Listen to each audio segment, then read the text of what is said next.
Before we had two groups of lovers, now we have an Omega Sentinel and Magneto.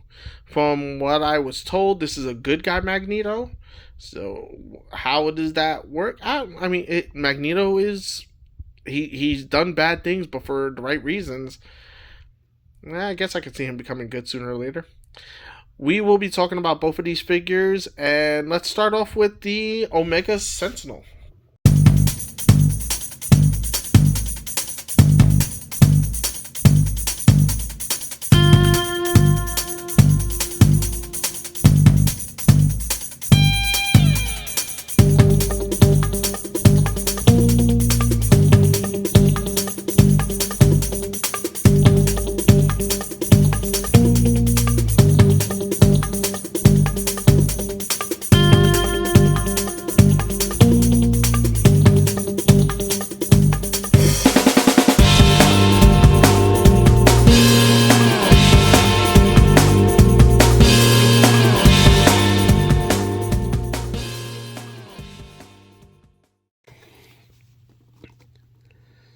Omega Sentinel is here. The House of X Omega Sentinel. Of course, in the front, we can see all of the accessory pieces and everything else through this plastic.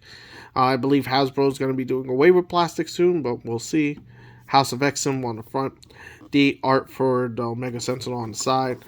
A little bit of information about Omega Sentinel on the back with another picture of her. I like the arm and everything. That's cool. Here goes all the other figures from the set. So far, I have already done some of these review. I still have some more left to do, and we will see how this one is now. Let's open it up. Case Killer, where are you at? Now, I've been doing a review for all of these figures, and one thing I neglected to note is the backing for the cardboard. I love how not only do they have the symbol for House of X, but they actually have like a faded version of each character on the X logo. That is really cool, especially if you want to use these for backgrounds for the characters. Personally, I'm not, but if you do, that's actually a pretty good idea.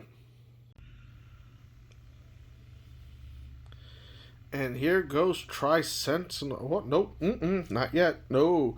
Omega Sentinel. There goes Omega Sentinel.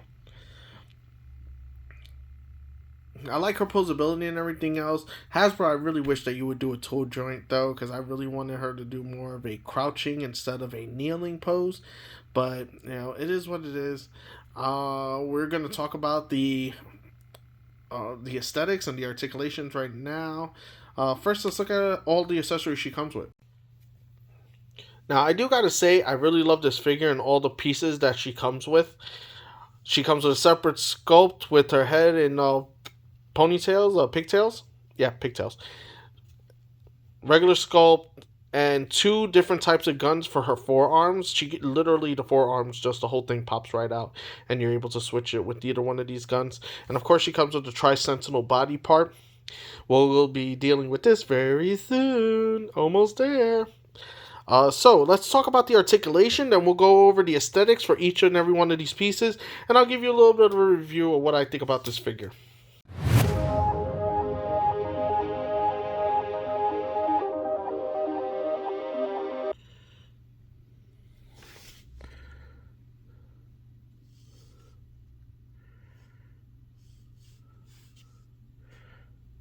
Resistance is futile. Oh wait, that's a Borg. Sentinels. So this is Omega Sentinel. All right, all these pieces. Oh man, let me tell you, I really want a whole squadron of different types of Sentinels, which is one of the reasons why I got this set. Mostly because I love X-Men, I love the animated series, and all of these Sentinels and everything else. Sentinels are probably my favorite of the X-Men type villains, even though Mr. Sinister is by far my favorite supervillain for the X-Men. Sentinels are just amazing. I love the different styles and types of robots that they are. This one, of course, is quickly becoming one of my favorite, and we'll talk about her articulation right now. So for the head sculpt, of course, we have going down, all the way down. I mean, like, her chin touches her neck type of all the way down. Up, all the way up. And she does a spin. She does have a secondary head sculpt. Let's see how the articulation is for that one. because her hair is most likely going to affect it. I'll say that right now because hair normally does.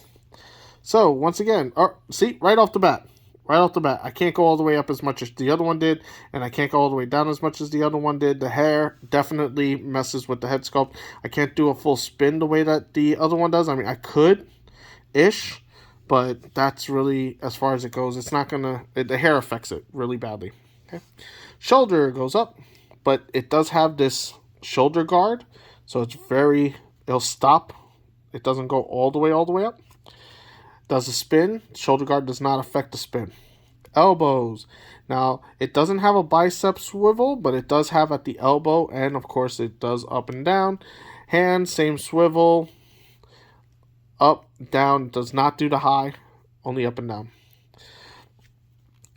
Okay, so the hip and the waist, there is no hip, but at the waist, you do have the full on. Okay, you can do all the movement there. Why didn't they do that with other figures? So this for a female, because females are a lot more slender when it comes to the Marvel Legend figures. I can understand if they put it all up here, that's perfectly fine. I don't have to do a whole 360 at the hips. I could do it at the waist. This is good. I like it. This is how it should be. Legs all the way up because there's nothing to block it.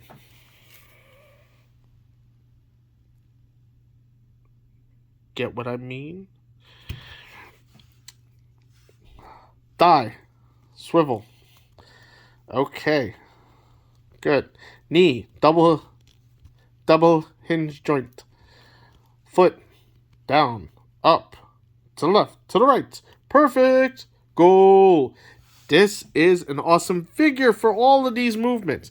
Now, I will say, they don't, forearm, elbow and everything else, you also have one more thing to it. See, the elbows both pop off. And what do we replace it with? The other pieces. These weapons. Guess what? Even with these weapons, you still have the bend. You still have the swivel on both of them. Bend and the swivel. So you have perfect articulation for both. There's no other type of articulation on these weapons, only at the elbow. Let's talk about aesthetics. Let's go back to the original. Let's pop off all of her pieces and put her back to normal for the aesthetics.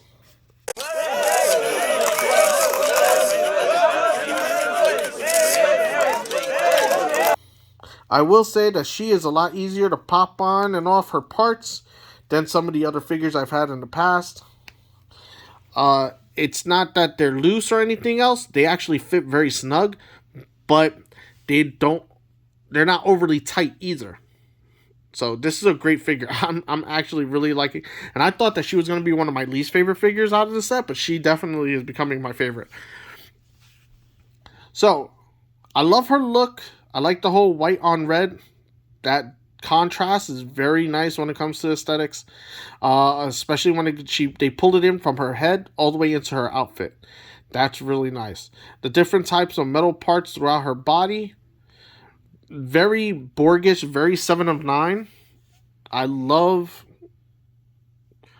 Star Trek Voyager. I love 7 of 9's look, with or without the bodysuit.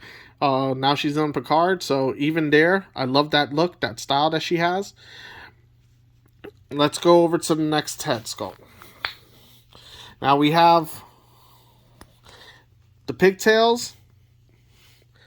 It's rare to see a figure with pigtails like this. I love that they did the whole big hair pigtails. This is very cool figure. And even still, she has the mask part down. This figure actually makes me want to read House of X, because I want to find out more about Omega Sentinel. I really do. Her look is so unique, so different from everybody else's. I want to find out who this character is. How does she interact with the X-Men? How is she as a villain for the X-Men? And these weapon pieces really make me, like, they're super futuristic. This kind of reminds me of how Nimrod should have been ish. I mean, they gave him more of a clean style, but I like this. This is very T1000. Like this is very Terminator ish.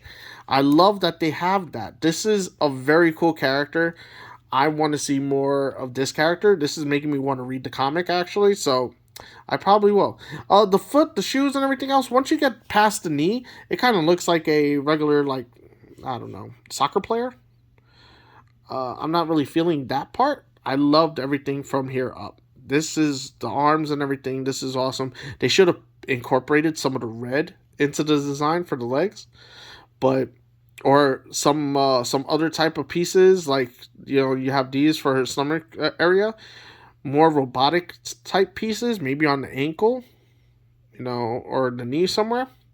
That might have been nicer, but this is, I love this figure. I love the way this figure looks. Let's go over to Magneto.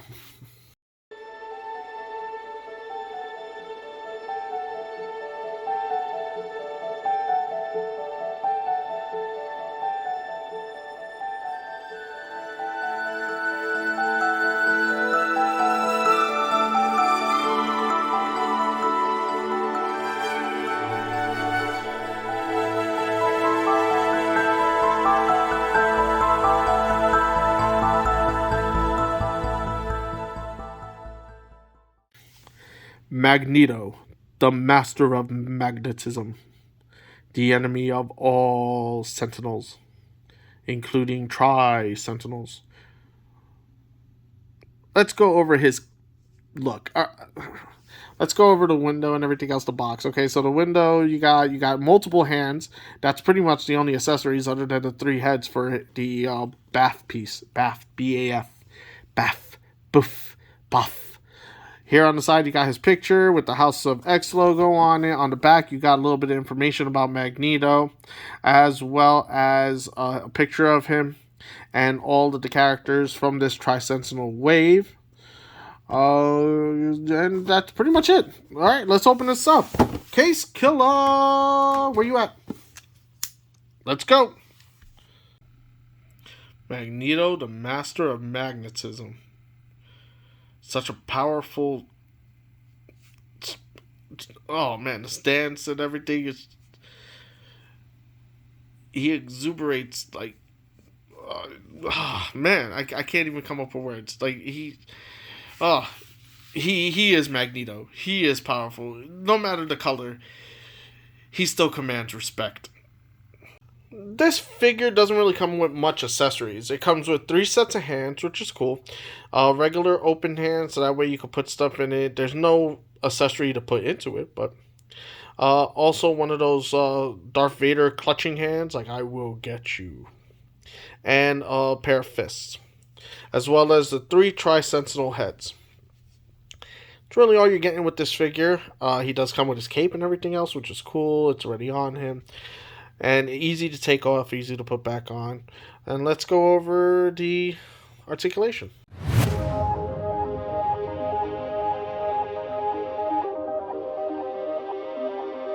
X-Men, you will rule the day that you messed with Magneto, the master of magnetism. At least that's what he would say in other types of storylines. When it comes to the House of X, he is pretty much part of the X-Men. Kind of like how he was at the end of the X-Men animated series. Let's go over some of the articulations. Now, I'm going to take off the cape. I'll tell you right now, the cape does restrict some of the articulation when it comes to the shoulder. Other than that, it doesn't. So, let's take this cape off. Let's see the rest of the articulation, and we'll go through all of it. See how easy it was to take that off? So, his head goes down, his head goes up, his head spins around. Exorcist style. Shoulder goes up, shoulder goes down. It does a spin. There is no butterfly joint. Sorry. Bicep. Spins, swivels. Elbow. Double jointed. Wrist. Spins. And it does the high. Hello. How you doing? His waist does have a hinge joint. I will not bring out Marvel Girl for this one. His waist does do the spin. I like how he has that say, well, you know what? I'll talk about that later when we come to aesthetics. We're still on articulation. Legs doesn't go all the way up. No, but it does go forward. It does kind of go back. Buttocks blocks it. The thigh spins, double knee, calf spins, and the foot goes up, the foot goes down, the foot goes left, the foot goes right. And that's pretty much it. And we're doing the hokey pokey. That is all when it comes to his aesthetics. Articulation, sorry. Now let's go to his aesthetics.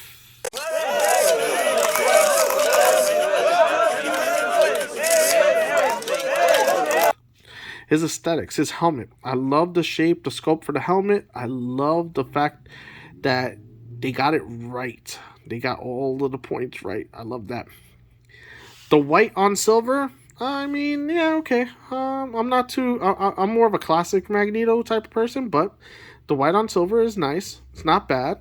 I like the black lines coming through. This really reminds me of the Future Foundation storyline with Spider-Man and the Fantastic Four. The newer version of the Fantastic Four, the Future Foundation.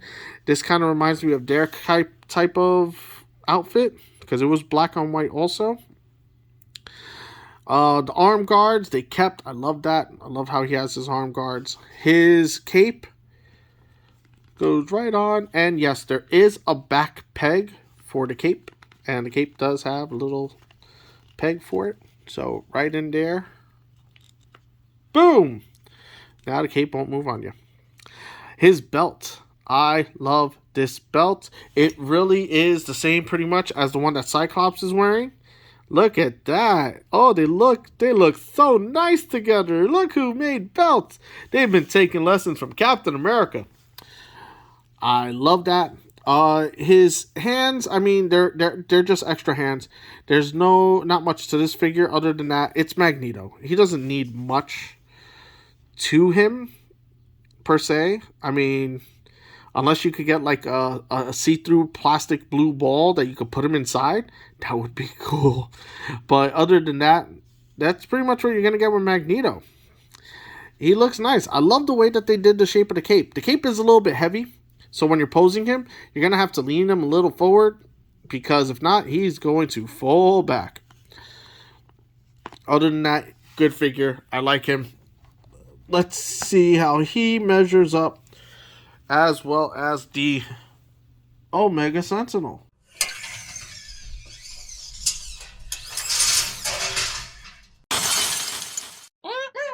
So, Magneto stands at about 6 1/4, while the Tri-Sentinel stands up 6-ish. Wait a second. Let's see. Yeah, he stands about 6 1/4, 6 1/2. She stands about 6. That's odd, because he looks smaller than her. Oh, no, with her hair. Yeah, 6 1/2. So, her hair boofs it up. Ain't that an 80s type of thing? So, these figures... All right, Omega Sentinel. Yeah, Omega Sentinel? Yes, Omega Sentinel. I love her. I love her. Magneto, it's Magneto. There's not much you're going to get different. Not much you're gonna get more. Maybe like some metal pieces that he could have thrown or something, like a metal box or a computer or something. Give us some type of accessory. I guess he could throw around her weapons. I don't know, or toss her. I don't know. But that's pretty much it for them two. Next, we're going to be talking about the Tri-Sentinel. I'm going to be putting that together. And, of course, we're going to look at the last figure of this line once I get it in. See you next time on the Toy Fathers. Wait. Hold on. Wait. Hold on. Are you telling me that you have not clicked like or subscribe? Is that what you're telling me? This is the Toy Fathers. You like, you subscribe. You might even share this video. And of course, as your Mad Cat links, you must know that I want you to like and subscribe. Like and subscribe. Like and subscribe. Don't forget to share. Bye.